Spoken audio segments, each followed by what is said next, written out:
Hello students, good morning all of you. Last class में हमने electric potential and electric potential difference के बारे में जाने थे और ये भी जाने थे कि इन दोनों के बीच में क्या डिफरेंस होता है और क्या सिमिलरिटीज होती है और इसकी डेफिनेशन क्या होती है, हम कैसे डिफाइन करते हैं इलेक्ट्रिक पोटेंशियल को और इलेक्ट्रिक पोटेंशियल डिफरेंस को। ये सारी बातें हमने जानी थी। आज की क्लास में हम इलेक्ट्रिक पोटेंशियल की वैल्यू फाइंड आउट करेंगे due to a point charge. हमारे पास एक पॉइंट चार्ज रहेगा, उस पॉइंट चार्ज के कारण किसी भी पर्टिकुलर पॉइंट पर हम इलेक्ट्रिक पोटेंशियल की वैल्यू फाइंड आउट करने वाले हैं।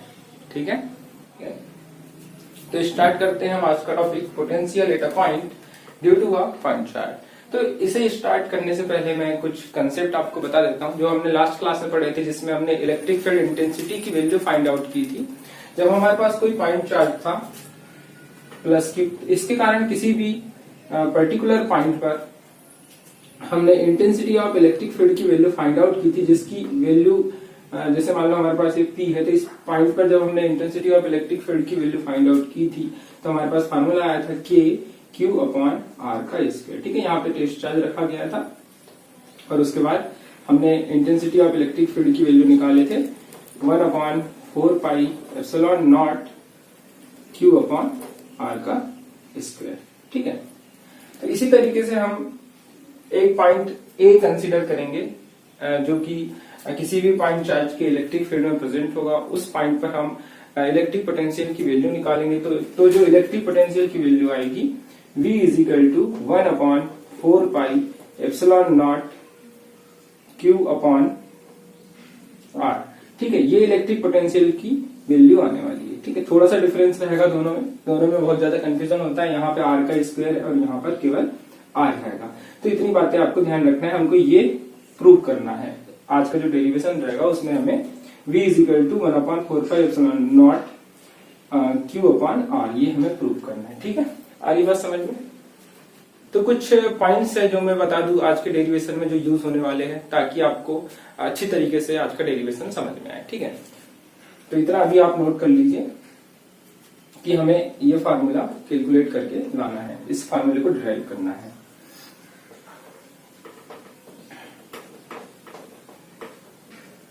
तो आज का जो डेरिवेशन रहेगा जिसमें हम इलेक्ट्रिक पोटेंशियल की वैल्यू निकालेंगे, इसमें सबसे पहले हमको पता होना चाहिए कि कूलम फोर्स का क्या फार्मूला होता है जिसका यहाँ पे यूज होगा। कूलम फोर्स = होता है कि वैल्यू यदि हम रख दें तो यहाँ पर फार्मूला बनेगा 1/4πε0 Q1 Q2/R का स्क्वायर। तो यहाँ पर हम टेस्ट चार्ज रख रहे हैं, मतलब यहाँ पर हमने इस P पॉइंट पर, अभी मैं डायग्राम को एक्सप्लेन करूंगा कि ये डायग्राम हमने कैसे बनाए हैं।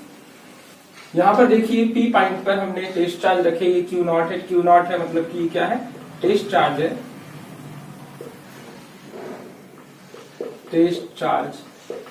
ठीक है, तो यहाँ पर जो फोर्स लगेगा इस टेस्ट चार्ज और इस पॉइंट चार्ज के बीच में, ये कितना लगेगा, Q0/R का स्क्वायर। ठीक है, तो ये आपको पहली बात याद रखना है कि इस डेरिवेशन में कूलम फोर्स का यूज होने वाला है। ठीक है, सेकेंड फार्मूला आपको वर्क का याद रखना है। वर्क = होता है FD cos theta.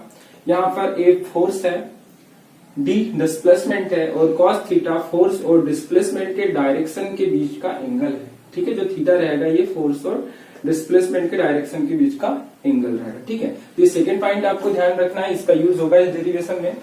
Third point आपको याद रखना है, third formula V = work magnitude of test charge. ये हमने लास्ट क्लास में मैंने आपको समझाया था कि इलेक्ट्रिक पोटेंशियल का फार्मूला क्या होता है, वर्क/मैग्नीट्यूड ऑफ टेस्ट चार्ज। ठीक है, इन दोनों का रेशो। तो ये 3 फार्मूले यहाँ पर मेनली यूज होंगे इस डेरिवेशन में।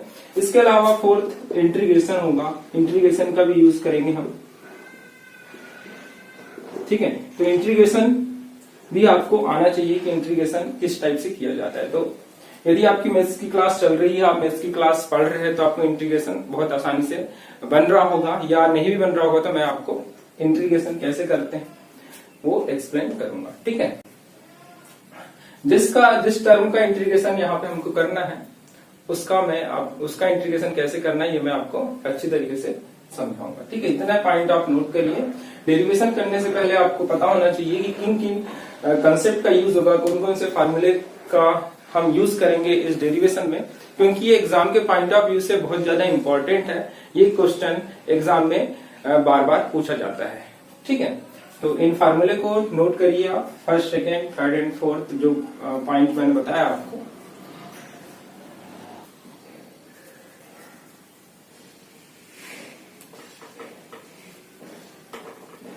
चलिए अब हम स्टार्ट करते हैं। पोटेंशियल को कैसे हम ड्राइव करेंगे ये देखेंगे। तो हम सबसे पहले कंसीडर करेंगे, कंसीडर पॉइंट O एट विच plus Q charge, point charge जो कि हमने क्या कंसीडर किए प्लस क्यू, वो यहाँ पर प्रेजेंट है। ठीक है, और इसी r डिस्टेंस पर हमने A पॉइंट कंसीडर की है, और ये जो मैंने यहाँ पे लाइन यहाँ पे ड्रा किया है यहाँ से यहाँ तक, ये इलेक्ट्रिक फील्ड है।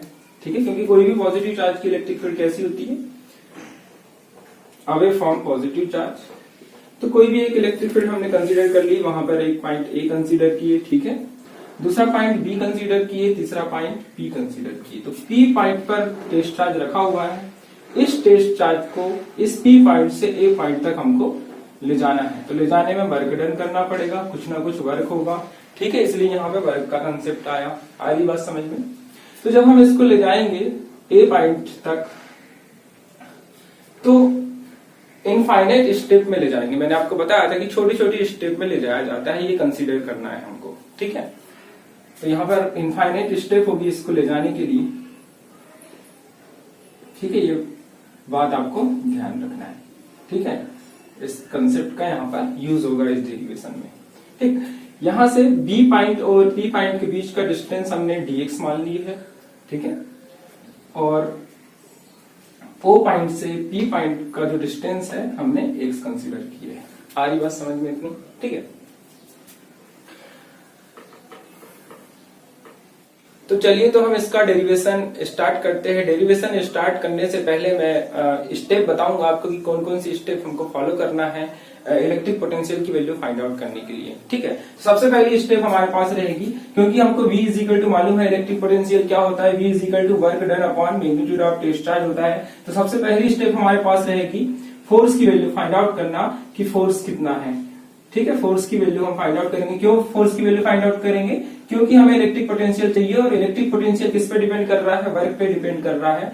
मैग्नीट्यूड ऑफ टेस्ट चार्ज तो कांस्टेंट है। ठीक है, इसका मैग्नीट्यूड जो भी रहेगा वो कांस्टेंट रहेगा, वो तो चेंज नहीं हो सकता। लेकिन वर्क की बात कर रहे हैं हम, वर्क कम ज्यादा हो सकता है, तो वर्क पे डिपेंड करेगा इलेक्ट्रिक पोटेंशियल। तो हमें वर्क की वैल्यू फाइंड आउट करना पड़ेगा। तो वर्क इज इक्वल टू क्या होता है? एफ डी कॉस थीटा होता है। मैंने थोड़ी देर पहले ही आपको बताया था। ठीक है, यहाँ पर ध्यान दीजिए कि जो वर्क है वो किस पे डिपेंड कर रहा है? फोर्स पे डिपेंड कर रहा है। तो इलेक्ट्रिक पोटेंशियल भी फोर्स पे डिपेंड करेगा और डिस्प्लेसमेंट पे भी डिपेंड करेगा, क्योंकि वर्क दोनों क्वांटिटी पे डिपेंड कर रहा है, फोर्स पर भी और डिस्प्लेसमेंट पे भी।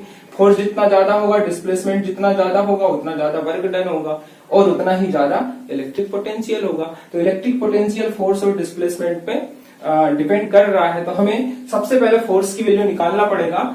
फोर्स की वैल्यू क्या होगी? ठीक है, फर्स्ट स्टेप रहेगी हमारे पास फोर्स की वैल्यू निकालेंगे। सेकेंड स्टेप हमारे पास रहेगी वर्क की वैल्यू निकालेंगे, वर्क। ठीक है, फोर्स की वैल्यू जब हमारे पास आ जाएगी तो वर्क की वैल्यू आ जाएगी, क्योंकि यहाँ पर हम फोर्स की वैल्यू रख देंगे तो हमें वर्क की वैल्यू मिल जाएगी। और जब हमको वर्क की वैल्यू मिल जाएगी तो इलेक्ट्रिक पोटेंशियल की वैल्यू मिल जाएगी। आ रही बात समझ में? स्टेप कैसे फॉलो करेंगे? पहले फोर्स की वैल्यू निकालेंगे, फिर वर्क की वैल्यू निकालेंगे, और थर्ड स्टेप हमारे पास रहेगी फाइनली इलेक्ट्रिक पोटेंशियल की वैल्यू निकालेंगे। ठीक है, फाइनल स्टेप रहेगी पोटेंशियल, इलेक्ट्रिक पोटेंशियल। आ रही बात समझ में? पहले हम फोर्स निकालेंगे, फिर वर्क निकालेंगे, फिर इलेक्ट्रिक पोटेंशियल निकालेंगे। क्यों निकालेंगे? आ रही बात समझ में? इसके पीछे का कारण ये है कि हमें इलेक्ट्रिक पोटेंशियल चाहिए और उसका फार्मूला क्या होता है? Work done upon magnitude of test charge. तो आपको वर्क पता रहेगा तभी तो इलेक्ट्रिक पोटेंशियल पता रहेगा। और वर्क कैसे पता करेंगे? जब आपको फोर्स और डिस्प्लेसमेंट पता हो, तभी तो आप वर्क की वैल्यू फाइंड आउट कर पाएंगे ना। ठीक है, इसलिए हमें यहाँ पर इन फॉलोइंग स्टेप को फॉलो करना पड़ेगा। ठीक है, तो सबसे पहले हम फर्स्ट स्टेप स्टार्ट करते हैं। तो मैं डायरेक्ट यहाँ पे आपको एक्सप्लेन करूंगा कि जो डेरिवेशन है वो कैसे करना है। ठीक है, मैं ये कोशिश करूंगा कि आपको बहुत अच्छी तरीके से समझ में आए। ठीक, तो सबसे पहले हम फोर्स की वैल्यू फाइंड आउट करेंगे। ठीक है, तो फोर्स की वैल्यू फाइंड आउट करने के लिए हमें पता होना चाहिए कि इन दोनों चार्ज के बीच में कितना फोर्स लग रहा है और इन दोनों के बीच में कौन सा फोर्स लग रहा है? इलेक्ट्रोस्टैटिक फोर्स लग रहा है। Electrostatic force is equal to कितना हो जाएगा? The force which is act between point charge and test charge is equal to, ठीक है, ये आप अपने हिसाब से लिख लीजिएगा, the force the electrostatic force which is act between point charge of test charge is equal to कितना हो जाएगा, F is equal to 1/4 pi epsilon naught Q naught upon x का स्क्वायर। आई बात समझ में? यहाँ पर x का स्क्वायर क्यों लिए, क्योंकि इस टेस्ट चार्ज का इस पॉइंट चार्ज से डिस्टेंस कितना है, x है। ठीक है, यहाँ पे आपको r नहीं लेना है, बहुत ज्यादा कंफ्यूजन होता है।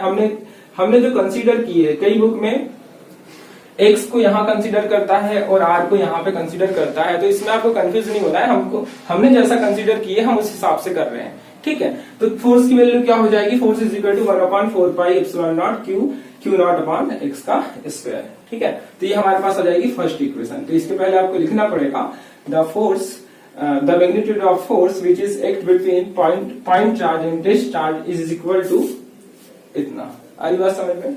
ये फर्स्ट स्टेप हमारे पास हो गई, फोर्स हमने कैलकुलेट कर लिए। अब हमको वर्क निकालना है, तो वर्क निकालने के लिए हमें स्मॉल वर्क डन निकालना पड़ेगा। स्मॉल वर्क निकालना पड़ेगा कि स्मॉल वर्क की वैल्यू कितनी होगी, क्योंकि मैंने पहले ही बताया था आपको लास्ट क्लास में कि जब हम टेस्ट चार्ज को ए पॉइंट तक ले जाएंगे या किसी भी पॉइंट पर ले जाएंगे जो कि इलेक्ट्रिक फील्ड पर प्रेजेंट होगा, तो उसे इनफाइनाइट स्टेप में ले जाएंगे, मतलब छोटा छोटा डिस्प्लेसमेंट होगा यहाँ पर।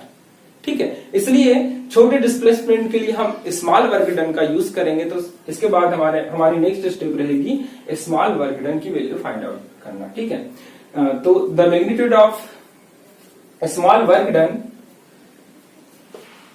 इन to bringing a test charge from point P to B is equal to, मतलब ये आपको लिखना पड़ेगा जब आप सेकेंड स्टेप करेंगे। मैं यहाँ पे डायरेक्ट आपको वर्क का फार्मूला बताऊंगा और डायरेक्ट डेरिवेशन कराऊंगा। आपको लिखना पड़ेगा कि small work done to bringing a test charge from point P to B is equal to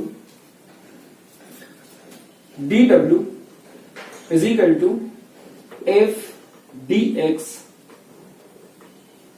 cos theta. आ रही बात समझ में? ठीक है, dW is equal to F dx cos theta. यहाँ पर थीटा की वैल्यू क्या होगी, 180 होगी। कैसे होगी देखते हैं। यहाँ पर जो थीटा है, थीटा किसके बीच का एंगल होगा, यहाँ पे dx क्यों लिए हमने, dx लेने के पीछे का क्या रीजन है, क्योंकि हम टेस्ट चार्ज को P पॉइंट से B पॉइंट पर ले जा रहे हैं और यहाँ से यहाँ तक का डिस्टेंस कितना है, dx से। पहले हमें, क्योंकि हम ये कंसिडर करके चल रहे हैं ना कि स्मॉल वर्क डन हो रहा है, मतलब स्मॉल डिस्प्लेसमेंट हो रहा है इस टेस्ट चार्ज का। डायरेक्ट यहाँ पे नहीं ले जाना है, इस छोटी छोटी स्टेप में ले जाना है। तो फर्स्ट स्टेप हमने मान लिए यहां से यहां तक, जिसका हमने डिस्प्लेसमेंट लिए dx। ठीक है, तो P पॉइंट से B पॉइंट तक ले जाने में जो स्मॉल वर्क डन करना पड़ा वो किसके बराबर हो जाएगा, dW is equal to F dx cos theta. और यहाँ पे थीटा इज इक्वल टू 180 है। थीटा की वैल्यू 180 इसलिए है क्योंकि यहाँ पर देखिए आप डायग्राम में जो फोर्स है, फोर्स इलेक्ट्रोस्टैटिक फोर्स इस डायरेक्शन में है, क्योंकि दोनों पॉजिटिव चार्ज है और पॉजिटिव चार्ज एक दूसरे को रिपल करते हैं। तो ये चार्ज इस चार्ज को रिपल करेगा इस डायरेक्शन में, और हम डिस्प्लेसमेंट इस डायरेक्शन में करा रहे हैं टेस्ट चार्ज का, दोनों एक दूसरे के अपोजिट डायरेक्शन में है। ये डिस्प्लेसमेंट का डायरेक्शन है, ये फोर्स का डायरेक्शन है, तो दोनों के बीच में एंगल कितना बनेगा, 180 का बनेगा। इसलिए यहाँ पर थीटा की वैल्यू हमने 180 लिए है। तो dW इज इक्वल टू हमारे पास हो जाएगा माइनस एफ dx cos 180, और cos 180 की वैल्यू होती है -1, तो dW इज इक्वल टू हो जाएगा माइनस एफ dx। आ रही बात समझ में? ठीक है, ये हमारे पास हो जाएगी सेकंड इक्वेशन। माइनस हमने क्यों लिए, क्योंकि फोर्स और डिस्प्लेसमेंट दोनों एक दूसरे के अपोजिट डायरेक्शन में है। ठीक है, इसलिए हमने यहाँ पर माइनस साइन लिए हैं। ठीक, from equation first and second, from equation first and second we get dW small work done is equal to -1/4 pi epsilon naught Q upon Q naught upon R का स्क्वायर। ठीक है, into dx। आ रही बात समझ में? ये small work done की value हमने निकाल दी, फोर्स की वैल्यू हमने यहाँ पर रख दी है, मतलब फर्स्ट इक्वेशन से फोर्स की वैल्यू जो है उसे हमने सेकंड इक्वेशन में रखे यहाँ पर, तो हमें इतनी वैल्यू मिली। आ रही बात समझ में? ठीक है, इतना आप नोट करिए। तो आपको ध्यान रखना है कि आपको डायरेक्ट डेरिवेशन नहीं करना है, आपको लिखना पड़ेगा पहले कि जो ये इलेक्ट्रोस्टैटिक फोर्स है ये एक्चुअली में हम किसके बीच की इलेक्ट्रोस्टैटिक की फोर्स, किसके बीच के इलेक्ट्रोस्टैटिक फोर्स की बात कर रहे हैं। तो ये किसके बीच में लग रहा है, the force, the magnitude of electrostatic force which is act between point charge and test charge is equal to this, and the small work done to bringing a test charge from point P to B is equal to this। आ रही बात समझ में? तो आपको यहाँ पर लिखना पड़ेगा थ्योरी, थोड़ी बहुत थ्योरी यहाँ पर आपको लिखते हुए चलना है, ठीक है। तो मैं जो बोलते जा रहा हूँ आप चाहो तो नोट कर सकते हैं।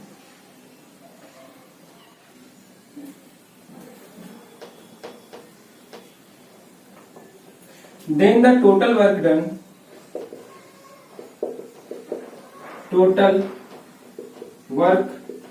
done will be, अभी हम स्मॉल वर्क डन की वैल्यू हमने फाइंड आउट की है, अब हमें टोटल वर्क डन निकालना है। टोटल वर्क डन क्या होगा? तो टोटल वर्क डन निकालने के लिए हमें इसका इंटीग्रेशन करना पड़ेगा, ठीक है। इंटीग्रेशन क्यों करना पड़ेगा हमें इसका? क्योंकि हम स्मॉल वर्क डन कर रहे हैं और जो डिस्प्लेसमेंट हो रहा है वो इनफाइनाइट स्टेप में हो रहा है, मतलब जो चार्ज है उसे हम इनफाइनाइट स्टेप कवर करा के पॉइंट ए तक ले जाएंगे, ठीक है। इसलिए हमें जो वर्क मिलेगा वो स्मॉल वर्क मिलेगा। जब हम सारे स्मॉल वर्क को प्लस कर देंगे, सम कर देंगे, तो हमें टोटल वर्क डन मिल जाएगा। और जब हम किसी भी फिजिकल क्वांटिटी को जो कि स्मॉल स्टेप में हो रही हो उसकी वैल्यू फाइंड आउट जब हमें करना होता है तो हम उसका इंटीग्रेशन करते हैं। तो यहाँ पर हम dw का इंटीग्रेशन कर देंगे बाय इंटीग्रेशन, ठीक है, बाय इंटीग्रेशन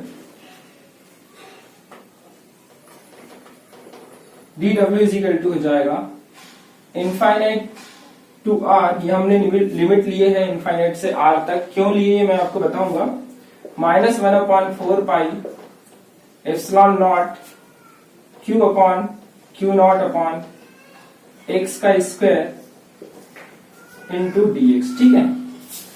हमने यहाँ पर इंटीग्रेशन लगा दिया है। इंटीग्रेशन में हमने जो लिमिट लिए है इनफाइनाइट टू r लिए, यहाँ पर हमने इनफाइनाइट और r लिमिट क्यों लिया है आइए इसे समझते हैं। इसके पीछे का कारण ये है कि हमने मान के चले कि जो टेस्ट चार्ज है वो इन्फिनिटी पर प्रेजेंट है, मतलब जो पी पॉइंट है ये कहाँ प्रेजेंट है, एक इन्फिनिटी पे प्रेजेंट है और इस पी पॉइंट पर टेस्ट चार्ज रखा हुआ है, ठीक है। इसे हम कहां से कहां तक ले जा रहे हैं? इस इनफाइनाइट से ए पॉइंट तक ले जा रहे हैं और ए पॉइंट का डिस्टेंस कितना आर है, इसलिए हमने इनिशियल लिमिट कितनी लिए इनफाइनाइट और फाइनल लिमिट कितनी लिए आर लिए। आ रही बात समझ में? ठीक है। तो इंटीग्रेशन कैसे करना है मैं आपको अभी एक्सप्लेन करूंगा, किस तरीके से इंटीग्रेशन किया जाता है। नोट करिए इतना।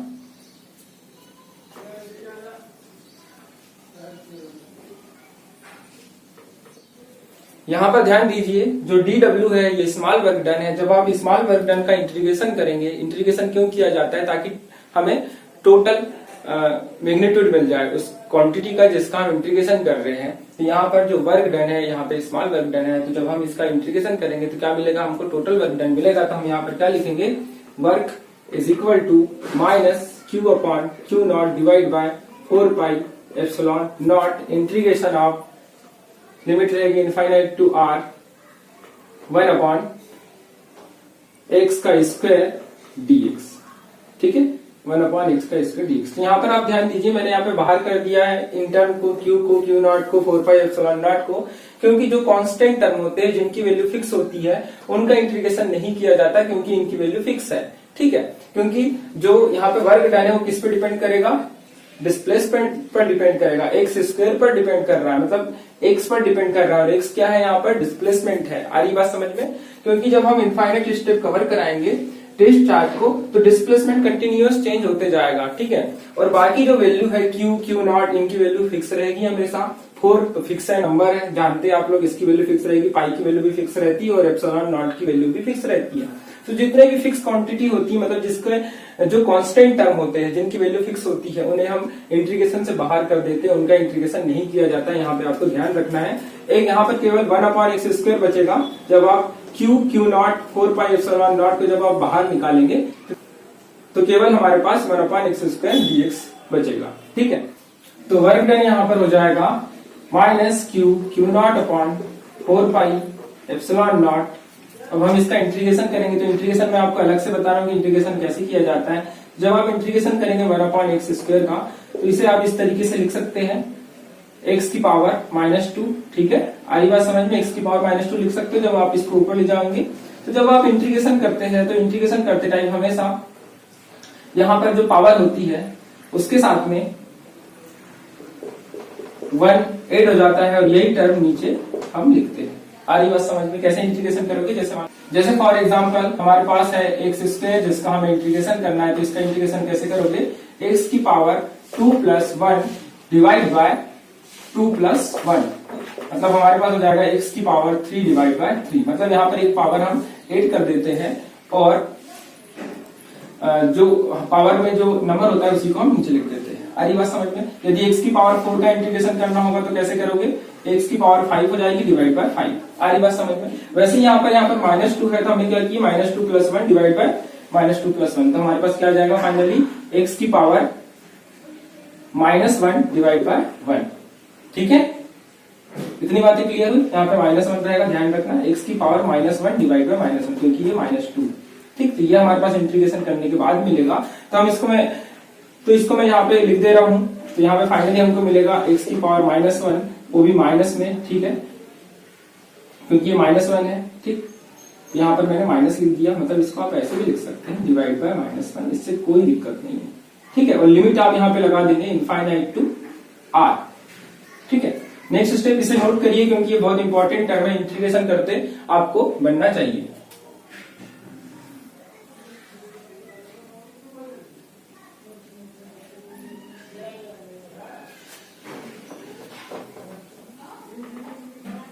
Next step, work done is equal to हो जाएगा -q0 upon 4 pi epsilon naught 1 upon -1 upon x। हम इसको ऐसे लिख सकते हैं इनफाइनाइट टू r। ठीक है, इसको मैंने कैसे लिख दिया, x की पावर -1 है तो इसको मैंने नीचे ट्रांसफर कर दिया, तो इसको मैं लिख दूंगा 1 अपॉन x। 1 को हमने ऊपर कर दिया और x को नीचे कर दिया, मतलब इसको हमने x की पावर -1 को ऐसे लिख सकते हैं 1 अपॉन x। ठीक है, ऐसे लिख सकते हैं, ये एक दूसरे के रेसिप्रोकल है, दोनों इक्वल रहते हैं हमेशा, ये आपको पता होगा पहले से। ठीक है, जैसे x की पावर -2 रहती है यहाँ पर, तो हम इसको कैसे लिख सकते थे, x की पावर 2, 1 अपॉन x की पावर 2। उसी कंसेप्ट का यूज करके हमने इसको यहाँ पर ऐसे लिखे हैं, और यहाँ पे माइनस है ऑलरेडी, इसलिए मैंने यहाँ पे माइनस लगा दिया। यहाँ पे माइनस नहीं है, यदि मान लो माइनस होता है यहाँ पे तो हम यहाँ पर क्या लगाते हैं, माइनस लगाते हैं। आ रही बात समझ में? ठीक, next step, work done is equal to हो जाएगा q0 upon 4 pi epsilon naught x epsilon naught. यहां पर अब हम लिमिट रख देंगे, तो लिमिट जब आप रखेंगे तो ये -1 अपॉन x की जगह पहले क्या रखोगे, r रखोगे। ये फाइनल पोजीशन है, ठीक है, पॉइंट चार्ज की, टेस्ट चार्ज की फाइनल पोजीशन है r, और इनिशियल पोजीशन थी इनफाइनाइट, तो फाइनल पोजीशन हम पहले रखते हैं, तो x की जगह क्या रखोगे, r माइनस 1 अपॉन इनफाइनाइट। आ रही बात समझ में? ये वाली स्टेप को ध्यान से समझिए। यहाँ पर मैंने क्या किया, x की जगह पहले हमने r रखे, मैंने क्या लिखा यहाँ पे -1 अपॉन r। ठीक है, x की जगह हमने क्या पुट कर दी, r पुट कर दिए, तो यहाँ पर क्या लिखेंगे, -1 अपॉन r। माइनस करते हैं हमेशा, 1 अपॉन x की जगह क्या आ जाएगा, इनफाइनाइट आ जाएगा, और ये ऑलरेडी माइनस में है, पहले से माइनस में है। ठीक है, तो माइनस माइनस क्या हो जाएगा, यहाँ पर प्लस हो जाएगा, तो मैं यहाँ पर डायरेक्ट लिख रहा हूँ, यहाँ पर आ जाएगा प्लस। और 1 अपॉन इनफाइनाइट की वैल्यू क्या होती है, 0 होती है, तो ये टर्म क्या हो जाएगा, 0 हो जाएगा। 1 upon infinite is equal to क्या होता है, 0। तो हमारे पास वर्क डन की वैल्यू, फाइनली वैल्यू हमारे पास हो जाएगी q0 upon 4 pi epsilon naught r। ठीक है, और पॉजिटिव में आएगी, क्योंकि ये माइनस और ये माइनस, जो इसके सामने वाला माइनस रहेगा, ये क्या हो जाएगा, प्लस हो जाएगा मल्टीप्लाई होने के बाद। तो हमारे पास वर्क डन कैसा आया, पॉजिटिव आया, और इसकी वैल्यू 0 हो गई। ठीक है, तो इसे हम हटा देंगे नेक्स्ट स्टेप में। आ रही बात समझ में? तो ये हमारे पास हो गई थर्ड इक्वेशन, ये हमने वर्क डन की वैल्यू निकाल ली। ये वर्क डन क्या है, टोटल वर्क डन है, ध्यान रखिएगा, टोटल वर्क डन। ठीक है, अब वर्क डन हमारे पास निकल गया है। अब हमें क्या चाहिए, इलेक्ट्रिक पोटेंशियल की वैल्यू चाहिए। तो इलेक्ट्रिक पोटेंशियल क्या होता है, electric potential is equal to होता है, इलेक्ट्रिक पोटेंशियल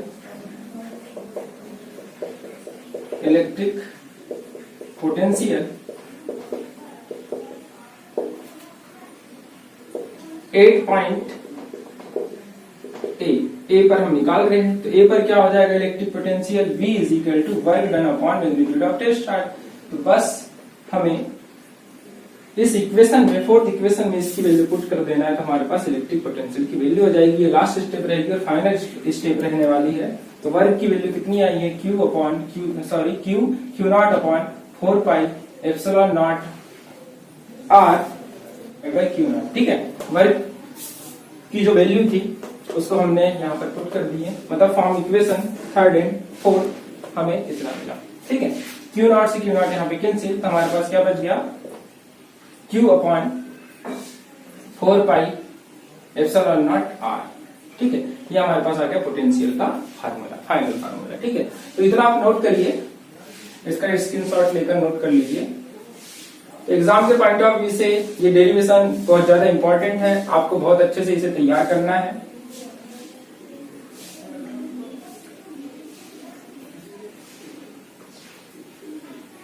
तो फाइनल आंसर हमारे पास आ गया है V is equal to 1 upon 4 pi epsilon naught 1 upon are.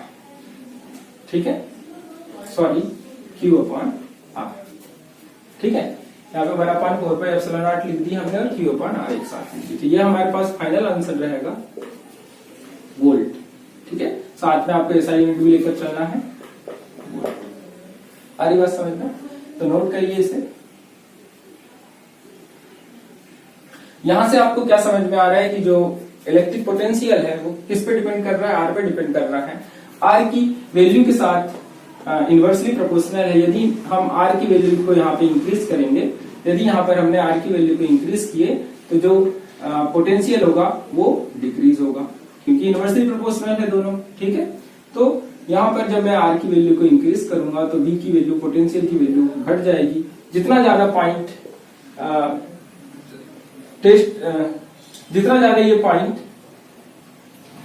Point charge से दूर रहेगा उतना ही कम उस पॉइंट का पोटेंशियल होगा। आ रही बात समझ में?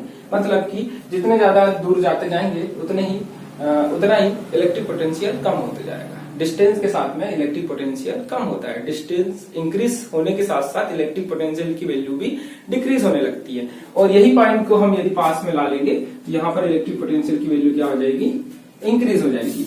मतलब यदि मैंने आर की वैल्यू को डिक्रीज किया तो इलेक्ट्रिक पोटेंशियल क्या हो जाएगा, इंक्रीज हो जाएगा। आ रही बात समझ में? दोनों एक दूसरे के इनवर्सली प्रोपोर्शनल है। ठीक है, तो आई होप कि आज की क्लास में हमने जो पॉइंट कवर किए हैं, जो कि एग्जाम के पॉइंट ऑफ व्यू से बहुत ज्यादा इंपॉर्टेंट है, आपको बहुत अच्छी तरीके से समझ में आया होगा। आज की क्लास को हम यहीं पर एंड करते हैं। Good luck, thank you.